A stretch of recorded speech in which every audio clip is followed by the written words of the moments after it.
Two doctors graduate from the same residency program, same specialty, same income potential, but 20 years down the line, one of those physicians has a net worth of over $5 million. The other one is still living paycheck to paycheck. So what's the difference? Why do we get this discrepancy between the two doctors? Is it luck, an inheritance? Is it winning the lottery? The answer is just careful financial planning. And so in today's video, I'm going to highlight 5 high-level concepts I find myself dealing with physician clients over and over and over again. Everyone's financial situation is completely different. Again, even those two physicians with the same incomes, same residency program, same specialty, might have vastly different financial scenarios that they're dealing with, and so they need advice that's unique to them. That being said, there are commonalities I find between different physicians that kind of are universally applicable, if not at least just worthy of consideration for a physician that has been practicing for 5, 10, 25 years or more, that is worth considering implementing as pertains to their financial plans. So I'm going to quickly go through these. I've created some content around many of these topics, and I'll try to link them in the video as I go along. If you have questions or comments, you're welcome to leave those below. Happy to try to address them as they arise. First and foremost, the first strategy I find a lot of physicians mixing out on and leaving money on the table is implementing a health savings account or HSA strategy. Most physicians are high income earners. $200,000, $300,000, $400,000 or more, maybe double that in a year. And with those high incomes obviously come very high taxes. It's something that's almost unavoidable in today's tax environment, just the nature of our progressive tax system. And HSA is unique in that it offers a triple tax advantage that's unlike almost any other investment account that exists. The caveat or important element of implementing an HSA strategy, though, is that number one, you have to be enrolled in a high deductible healthcare plan. So more or less, you're paying the higher deductible, $2,000, $3,000, $5,000. And then on top of that, you have to be putting money into the HSA or maxing out that account each year, and most critically, investing that account over 5, 10, again, 25 years or more. The benefits are you can grow that account balance over time. You get a tax deduction for putting money into the account. It can grow tax-free within the account. And when you go to withdraw funds to reimburse yourself for medical expenses that either occurred in the current year or 25 years ago, those reimbursements are tax-free as well. So it offers that triple tax advantage. It's completely unique to an HSA. I see too many physicians missing out on it. That is why I lead off with it. So second key planning element or topic I think is super important is just maxing out workplace retirement plans. In your workplace, you probably have some combination of a 401a, 403b, 401k, 457b, and or maybe a profit sharing plan or some other number in combination with a letter that denotes some element of the tax code that basically to you is an account that you can put money into to invest over time. Typically it's coming out of your paycheck every 2 weeks or whatever the tempo, or maybe when you get paid on bonuses. For most physicians, especially when they are starting out, maxing out those accounts is often a really great thing to consider doing just because it can give you some tax benefit in the present day, and then later on you can implement strategies to potentially withdraw funds out of those accounts, ideally in lower tax brackets.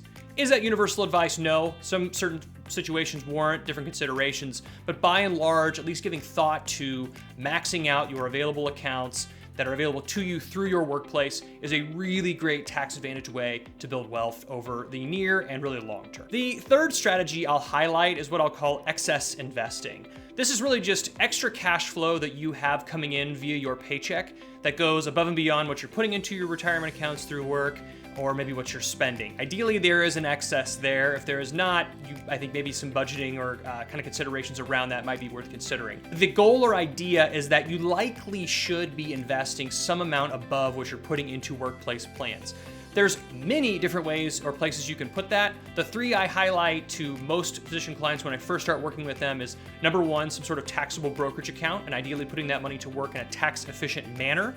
The second one is in some sort of real estate, whatever that form might be. I could do an hour-long presentation on pros and cons of real estate, whether you own it personally, own a real estate investment trust that's publicly traded, some sort of intermediary where you have a passive investment in real estate. But generally and by and large, we find that real estate just in general, depending on what the asset class is, can be a worthwhile considered investment over long periods of time. And the last one I often find a lot of physicians missing out on that's kind of like low-hanging fruit is what we call a backdoor Roth IRA strategy. For most physician households, you are making too much money to put funds directly into a Roth IRA above and beyond your 401k or 403b through work. What you do have available, though, to get funds into a Roth IRA is what we call a backdoor Roth IRA strategy or backdoor Roth IRA contribution. The contribution limits to these types of accounts are typically lower or much lower than what you can put into a workplace plan.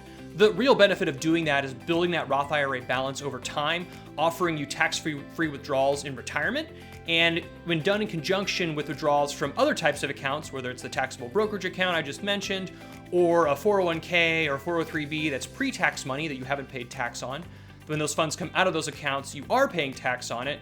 And so if you kind of create a withdrawal strategy that's tax advantaged, basically, and the more options that you have with different tax natures, again, whether it's Roth IRA, taxable accounts, or pre-tax accounts, the more opportunity you afford yourself to create a lower, ideally lower, taxable income in retirement. The fourth topic I think is really important to review and at least have a plan for is focusing on your overall insurance coverage that you might have in the various forms that it comes in, and determining if it's a best fit for you now and potentially into the future, or if it's something that you bought 20 years ago and haven't touched since then, and maybe it's not the best fit for you anymore. For example, the high-level topics in insurance I think about are disability insurance, life insurance, umbrella coverage or umbrella insurance, and then which is kind of under the sub-umbrella of property and casualty insurance, which is like homeowners insurance, auto insurance, and the like. When you are first starting out, for example, life insurance is likely something that's very important for you to have. You probably don't have a significant amount of assets coming out of medical school or finishing your residency or fellowship, and that is okay. But the important element is if you have people that are relying on you for your now much higher income, now and again over the next 30 plus years, whether it's a spouse, children, grandchildren, parents, whoever those people might be that are dependent upon you, if you are not around or are no longer able to earn that income, you want to make sure that you are still able to receive that income. And that's where, first off, disability insurance comes in, making sure that the policy that you have is the best fit for you, that it has riders that are appropriate for you, and that you're not overpaying for some certain things that you don't need or that are frivolous.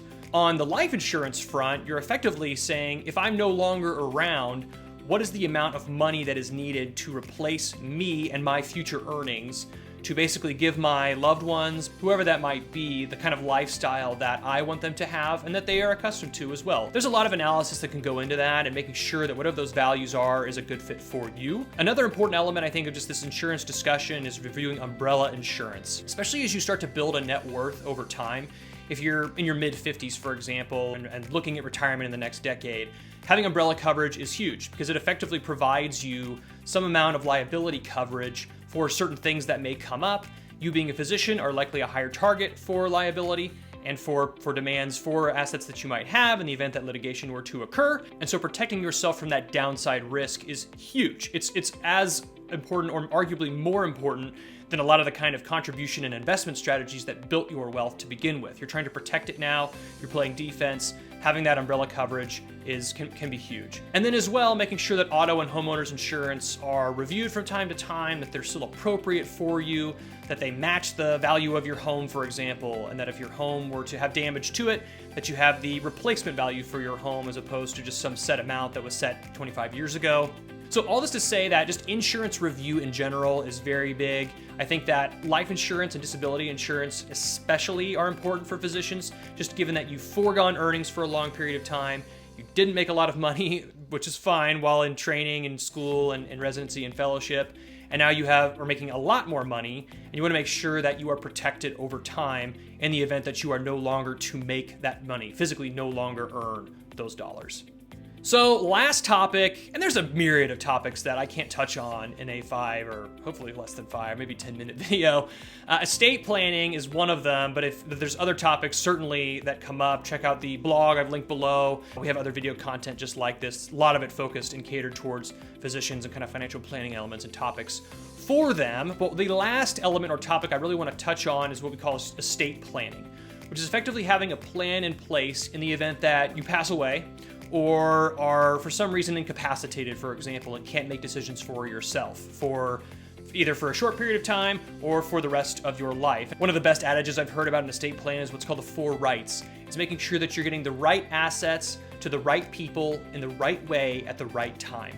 So if you are in a car wreck and in a coma for a month, you probably can't write checks to pay your water bills and utility bills An estate plan can be there to have someone who could step in for you, in this instance acting as like a power of attorney, to effectively pay those bills for you. That's just one small example. So you've probably heard of things like a trust, a will, a power of attorney, or even an advance directive, obviously very common in a healthcare setting, to make sure that any eventuality or thing that occurs or that happens to you that prevents you from living or for managing your own finances or your own healthcare is in place to allow someone to make those decisions for you.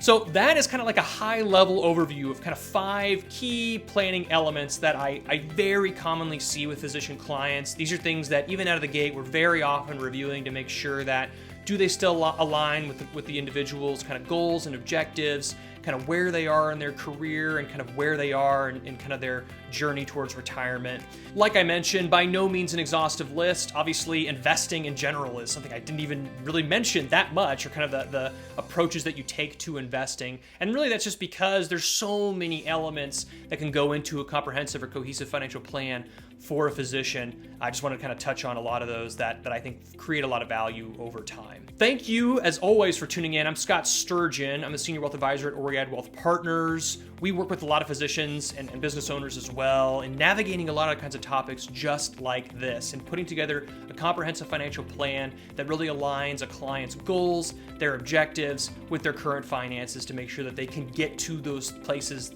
or things that they want to be doing or where they want to be in life. If any of this kind of resounds with you, check out some of our content below, or you can certainly subscribe to our newsletter, Views from the Top. It's a bi-weekly newsletter on a variety of financial planning topics. So as always, again, thank you. I'm Scott Sturgeon. Have a great rest of your week.